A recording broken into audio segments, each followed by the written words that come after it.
తెలుగుదేశం ఎమ్మెల్యేనే దారి కాచి దోచుకుంటున్నారంటూ ఆంధ్రజ్యోతి ఒక కథనాన్ని ప్రొజెక్ట్ చేసుకొచ్చింది. అందులో రామాయపట్నం పోర్టుకి సంబంధించి పనులు వాస్తవానికి నిర్మాణ సంస్థని ముందుగా దాంట్లో వాటా అడిగారు. అందుకు ఒప్పుకోకపోవడంతో వాళ్ళ దగ్గరికి వెళ్ళేటటువంటి ఇసుక, సిమెంటు ఇట్లాంటి ఏవైతే ఉంటే ఆ లారీలను ఆపేసి నానా హంగామా చేస్తున్నారు అంటూ లోకల్ ఎమ్మెల్యే ఇంటూరి నాగేశ్వరరావు మీద పెద్ద కథనాన్ని ప్రొజెక్ట్ చేసుకొచ్చింది. దారి కాశారు అంటూ నిర్మాణ పనుల కోసం కంకర, ఇసుక చేస్తున్న లారీలకు అడ్డం పడ్డారు. నిర్మాణానికి అవసరమైతే మెటీరియల్ వెళ్లకుండా కూడా అడ్డుపడుతున్నారు. చివరికి ఈ విషయంలో నిర్మాణ సంస్థను తన దారికి తెచ్చుకోవాలని ఆయన లక్ష్యంగా ఉంది. నిర్మాణ పనుల్లో వాటా డిమాండ్తో మొదలైన ఇంటూరు అరాచకం ఆ తర్వాత కంకర, ఇసుక తోలకం పనులు పూర్తిగా తనకే అప్పగించాలని దాకా వెళ్ళింది. కాదంటే ఒక్కో లారీ ట్రిప్పుకి 1000 రూపాయలు చొప్పున తనకు చెల్లించాలని బెదిరించారన్నటువంటి సమాచారం అట.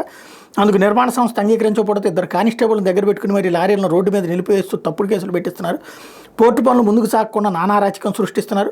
ఇంటూరు అరాచకం గురించి పలువురు ముఖ్యమంత్రి కార్యాలయం దృష్టికి తీసుకువెళ్లారు. వెంటనే రంగంలోకి దిగిన సీఎం అధికారులు, పోలీసు ఉన్నతాధికారులకు, జిల్లా పోలీసు అధికారులకు గట్టి ఆదేశాలు జారీ చేశారు. పోర్టు పనులకు ఎలాంటి ఆటంకాలు రాకూడదని, అవసరమైతే కఠిన చర్యలు తీసుకోవాలని స్పష్టం చేశారు. అయినా ఎమ్మెల్యే తన దందాను యథేచ్ఛగా కొనసాగిస్తున్న తీరు అధికార పార్టీ వర్గాల్లోని నియోజకవర్గ ప్రజల్లోని చర్చనీయాంశంగా మారింది.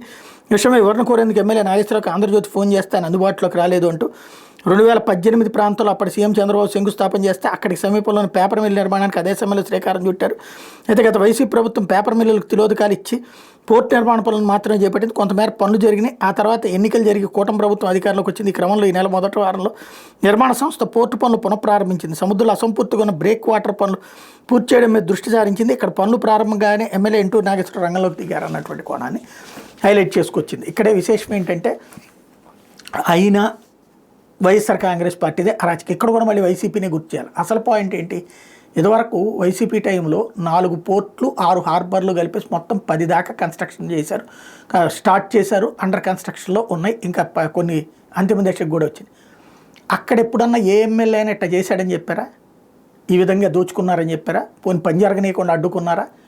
కానీ వాళ్ళు విధ్వంసకారులు. ఇప్పుడు ఇలా చేసేటటువంటి వాళ్ళు ఇప్పుడు కూడా ముఖ్యమంత్రి గారు బాగు చేద్దాం అనుకున్నా వాళ్ళు తప్పు చేశారు. ఇది విచిత్రమైనటువంటి వాతావరణం.